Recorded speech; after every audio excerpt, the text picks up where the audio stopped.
ये मैं समझता हूँ कि जब कोई भी व्यक्ति कोविड पॉजिटिव लेबोरेटरी रिपोर्ट से आ जाता है तो उनको सब लोगों को हॉस्पिटल भागने की ज़रूरत नहीं है।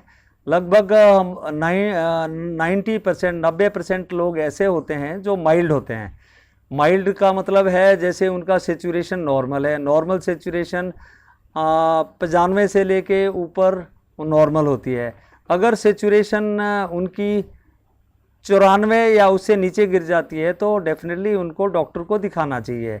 दूसरा जो फैक्टर है टम्परेचर है। अगर टम्परेचर 101 102 है और पैरासीटामोल से काबू में आ सकता है या कंट्रोल हो सकता है तो उनको भी हॉस्पिटल आने की ज़रूरत नहीं है। पर क्या क्या ज़रूरी है, ये ज़रूरी है कि आप घर में ऑक्सीमीटर रखें जिससे कि हम ऑक्सीजन सेचुरेशन को माप कर सकें, और साथ साथ में थर्मामीटर भी रखें ताकि टेम्परेचर भी हम ले सकें। और 4-4 घंटे बाद हम अपना टेम्परेचर, ऑक्सीजन सेचुरेशन, और जो ऑक्सीजन सेचुरेशन है वो 6 मिनट वॉक के बाद में भी हम ले सकते हैं, दिन में कम से कम 1 से 2 बार।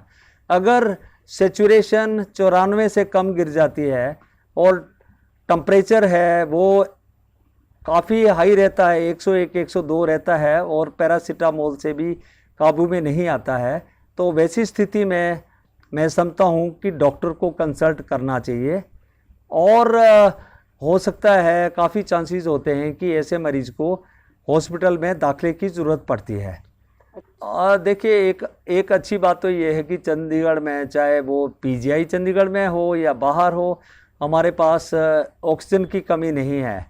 दूसरा जो नंबर हमारे पास पीजीआई में आ रहे हैं, हमारे पास मॉडरेट टू सीवियर पेशेंट आ रहे हैं और वो उनके लिए हॉस्पिटलाइजेशन होना बड़ा ज़रूरी होता है। तो ऐसे पेशेंट के लिए वेंटिलेटर की भी ज़्यादा ज़रूरत पड़ती है। ऑक्सीजन तो सभी को मिलती है और वेंटिलेटर पे सब लोगों को इंडिकेशन भी नहीं होता है। जो डिटीरियोरेट होते हैं तो उनको वेंटिलेटर की ज़रूरत पड़ती है। तो पीजीआई तो बिल्कुल एक ओवरबर्डनड है, और जो इसका जो असर पड़ा है वो नॉन कोविड पेशेंट पे पड़ा है, क्योंकि जो हमारे पास पीजीआई में जो इमरजेंसी आती है वो नॉर्दर्न स्टेट से और काफ़ी सारे दूर दूर से, पंजाब, हरियाणा, हिमाचल, जम्मू कश्मीर और उत्तर प्रदेश और उत्तराखंड के कई पार्ट से आती हैं। तो उस पर काफ़ी डेफिनेटली फ़र्क पड़ा है, क्योंकि जो एक मोर्टेलिटी होती है, डेथ होती है, वो उन लोगों में भी काफ़ी है। तो इसलिए हमें तो हर एक स्टेट को चाहिए कि वो अपने पेशेंट को ट्रीट करें, और अगर पीजीआई में कोई सीरियस पेशेंट आपने भेजना भी है तो डेफिनेटली आप हमारे डॉक्टरों से बात करें ताकि पेशेंट को कोई डिफ़िकल्टी ना आए, कोई दिक्कत ना आए और आसानी से हम दाखिल कर सकें।